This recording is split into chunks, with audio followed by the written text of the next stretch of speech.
Então, beleza, vamos agora falar do expansionismo, talvez da maior potência existente em toda a história da humanidade, os Estados Unidos da América.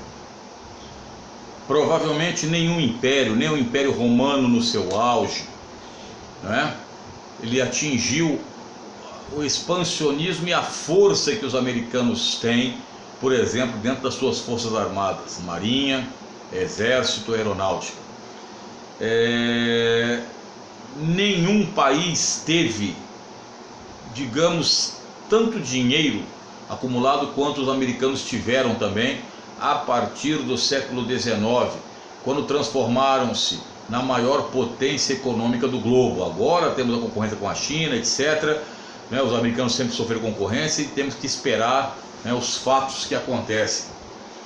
Quando nós falamos em potencial militar, os americanos estão pelo menos 5 décadas à frente dos países do mundo, né? Quando eu falo 5 décadas, talvez à frente da Rússia, talvez é o único país que possa realmente bater de frente com os Estados Unidos, já que na época do governo Leonid Brezhnev, que nós temos vídeos inclusive no canal que falamos sobre Brezhnev, que foi o auge, né, dos investimentos russos nos armamentos nucleares. E talvez a Rússia bata de frente e ainda faça estremecer os pilares americanos. Fora isso, China, países da Europa, são secundários nesse jogo brutal, né, que seria a guerra. Mas lembrando que já falamos também em outros vídeos que as guerras agora não serão mais guerras físicas no sentido de armamentos pesados, até porque causaria destruição e ninguém quer isso. Então, se tem a guerra comercial, poderíamos ter uma guerra bacteriológica. Temos aí no nosso canal com o professor Dr. Carlos Antônio Gomes vídeos em que ele levanta a possibilidade do Covid-19 ser uma arma biológica também. Isso é a opinião dele, nós respeitamos a opinião de todos que vêm aqui no canal. Pode ser uma cyber war, a guerra cibernética, como nós estamos vendo aí, os ataques, né, e fake news que parece que não, mas estremecem a estrutura da humanidade. Mas os americanos vão ali impávidos e altaneiros como sempre. Vamos lá.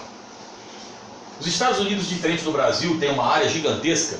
Esta área aqui equivale a 7,8 milhões de quilômetros quadrados, um pouco menor que o Brasil, mas temos que lembrar que os americanos compraram o Alasca em 1867, né? Pagaram na época 7 milhões de dólares, se me falha a memória. Então, os Estados Unidos, eles têm o Oceano Atlântico, saída para o Atlântico e saída para o Pacífico, diferente do Brasil. Portugal não conseguiu a saída, apesar do Brasil ter tido uma das maiores expansões territoriais do mundo também com os portugueses. É só pegar a história do Brasil, ver os bandeirantes e toda aquela situação, a conquista da Amazônia, depois a assinatura do Tratado de Madrid. Isso temos vídeos que falamos sobre isso também.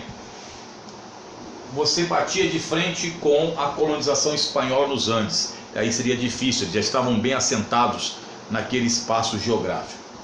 Ora, os americanos, eles tiveram uma colonização de povoamento. Na realidade, quem vem para cá não vem porque quer também não. São os Quakers ou Puritanos. Quakers ou Puritanos. Na realidade, sofrem até perseguição dos anglicanos da Inglaterra, tá?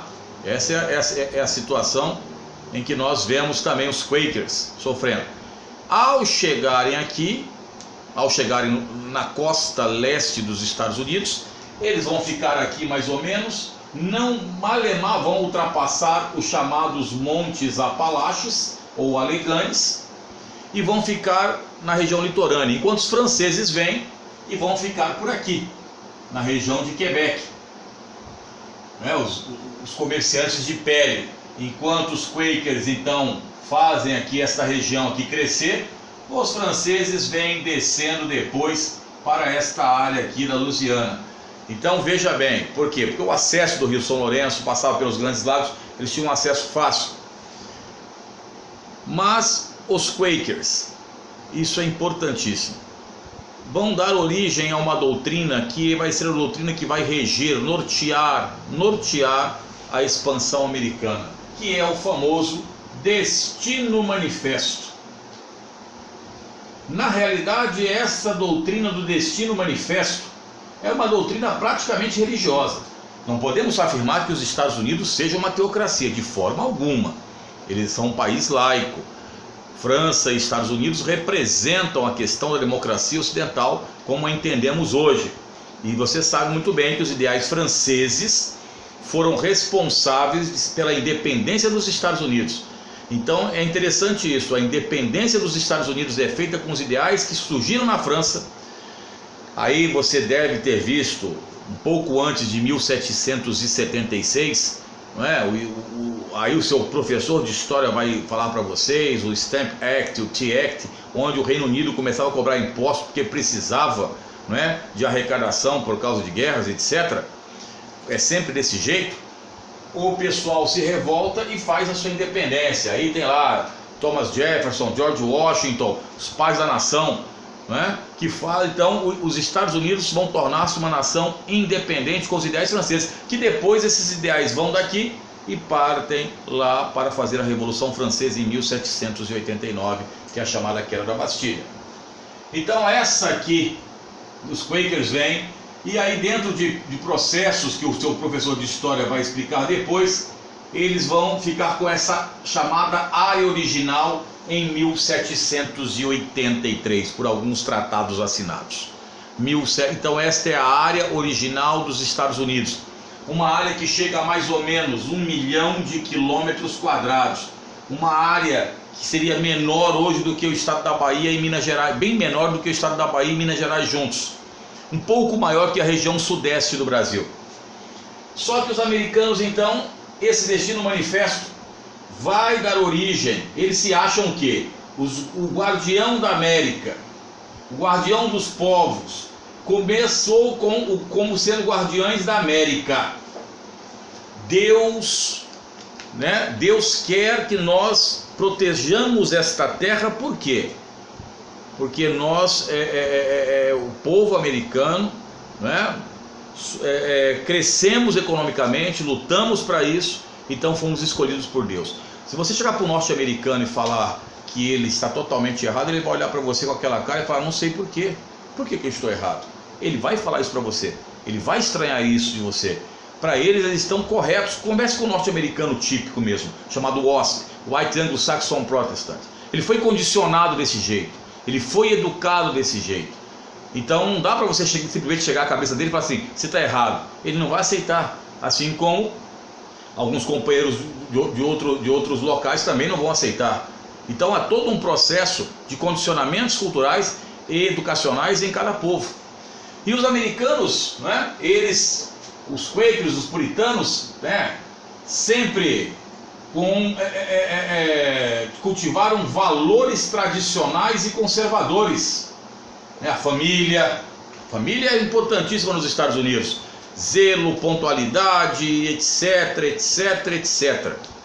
E aí, isto vai fazer com que surja depois a chamada doutrina expansionista norte-americana, chamada doutrina Monroe. Na realidade, antes da doutrina Monroe, já pensando aqui, a Louisiana, esta região aqui das pradarias centrais, área agrícola, que pertencia à França, como Napoleão precisava ali, né, de dinheiro para a guerra, é feito um acordo então, e ali vende-se a Louisiana por 15 milhões de dólares à época, 15 milhões de dólares.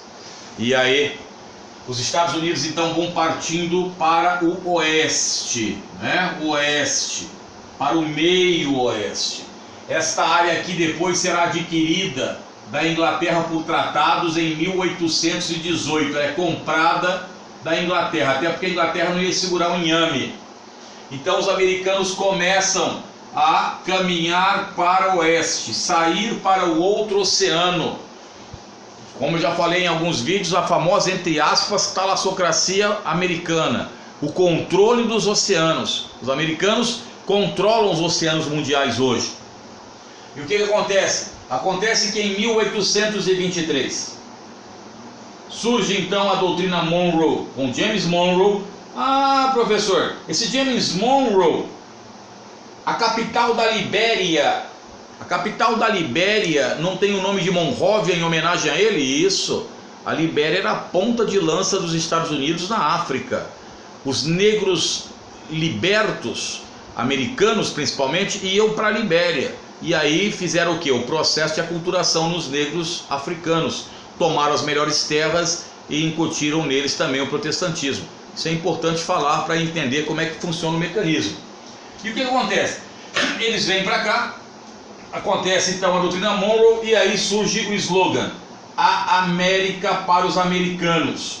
Em outras palavras, os Estados Unidos falavam o seguinte: nós não aceitamos a ingerência de países de outro continente na América.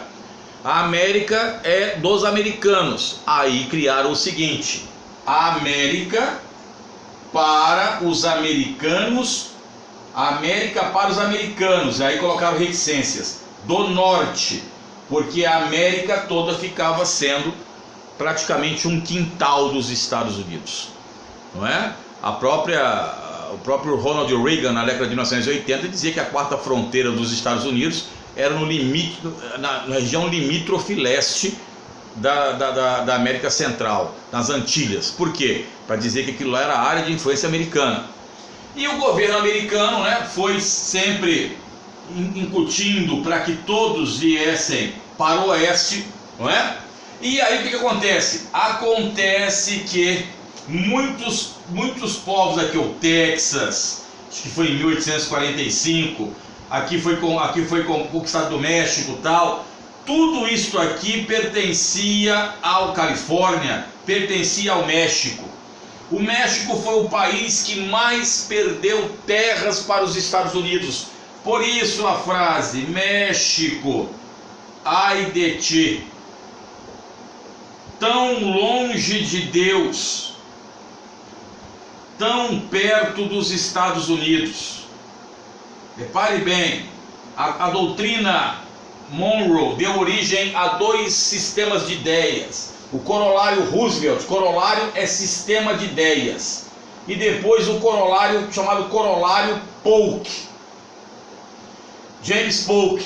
E aí dizia o seguinte: qualquer povo que quisesse fazer parte de outro país, aí no caso da América, poderia escolher ser comandado por algum país. E o Texas quis ser escolhido para alguém? Para os Estados Unidos. Inclusive o Texas já foi independente, mas não vai entrar nessa história. O seu professor de história vai entrar nisso. Aqui nessa região começa a corrida do ouro para a Califórnia. Corrida do ouro para esta região da Califórnia. O Oregon vai ser comprado também, vai ser adquirido da Inglaterra. E com isso os Estados Unidos então adquirem a saída para o Pacífico. Lembrando o seguinte, fiel, que os americanos, diferente dos brasileiros, começaram a fazer a construção das chamadas ferrovias transcontinentais, integrando os Estados Unidos. Tem na History Channel lá um documentário que fala sobre os gigantes da indústria, e um dos gigantes da indústria é justamente Vanderbilt, o rei das ferrovias. E ele vai conquistar grande parcela das ferrovias. Então os americanos vão integrar o seu território. Claro que nessa integração territorial, não é? Já falamos aqui que no final do século XIX é feito o Homestead Act, que seria o indivíduo que ficasse 5 anos em propriedades daquela região ganharia 160 acres de terra, né? Mais ou menos cada acre equivale, um hectare equivale a 2,5 acres, então você divide por 4, vai dar uns 40 hectares ou uns 12 alqueires, 15 alqueires mais ou menos. Pode parecer pouco, mas aquele indivíduo realmente começou a ter acesso a um pouco melhor. Começa a surgir a figura do farmer, né? Do farmer. Para cá vem os pioneiros. Qual é a diferença? Tem um livro de Viana Moog que diz pioneiros e bandeirantes, e tem uma diferença muito grande dos bandeirantes para o pioneiro. Os bandeirantes geralmente saíam sozinhos, de vez em quando levavam um filho ou uma filha, porque teve muitas mulheres, filhas de bandeirantes, que seguiram junto com o pai. Mas os pioneiros iam com a família, e quando chegavam lá eram atacados pelos índios, claro, estavam invadindo o território indígena. E aí o que acontece? O que acontece é que nós falamos do Brasil, mas nos Estados Unidos a dizimação indígena foi brutal. Tem até um livro paradidático chamado 5 séculos de dizimação, né, que fala dos Estados Unidos, quando a cavalaria, aquela coisa toda, né, entrava lá. A gente brincava muito quando criança de mocinho bandido. Hoje vocês não brincam mais disso, Forte Apache, mocinho bandido, né? O índio era sempre o bandido, o vilão, o mocinho era o indivíduo da cavalaria. E nós vemos que hoje, depois já com mais idade, depois que passamos pelas escolas, vimos que a situação não é bem assim. Na realidade, na história não existem vilões e mocinhos. Existem personagens que se debatem, se degladiam, conquistas muitas vezes de território. Ninguém é tão mocinho e ninguém é tão bandido assim, tá? Dentro do processo histórico você tem que analisar mais ou menos assim. Quando você toma emotividade, aí fica difícil você responder uma prova de vestibular, começa a ficar nervoso, entendeu? Então arranca ranho do nariz, que é a melhor coisa que você faz. Então, filhão, os americanos conquistam isso aqui, e nós veremos então na segunda parte do vídeo o famoso expansionismo americano do século XX. Aí já não é mais só América para os americanos. Os americanos são o dono praticamente do mundo. E nós vamos falar sobre algumas doutrinas importantíssimas, além do Destino Manifesto, que já falamos, a doutrina Monroe. Outras doutrinas de expansionismo surgirão, e os americanos então irão com os 2 pés, como já diria o grande poeta, que eu não sei quem foi, no mundo. E aí transformar-se-iam em superpotência após a Segunda Guerra Mundial. Fala conosco, fião. Jaelvis, estamos juntos e vamos que o som não pode parar. Paradinha, louco Abreu.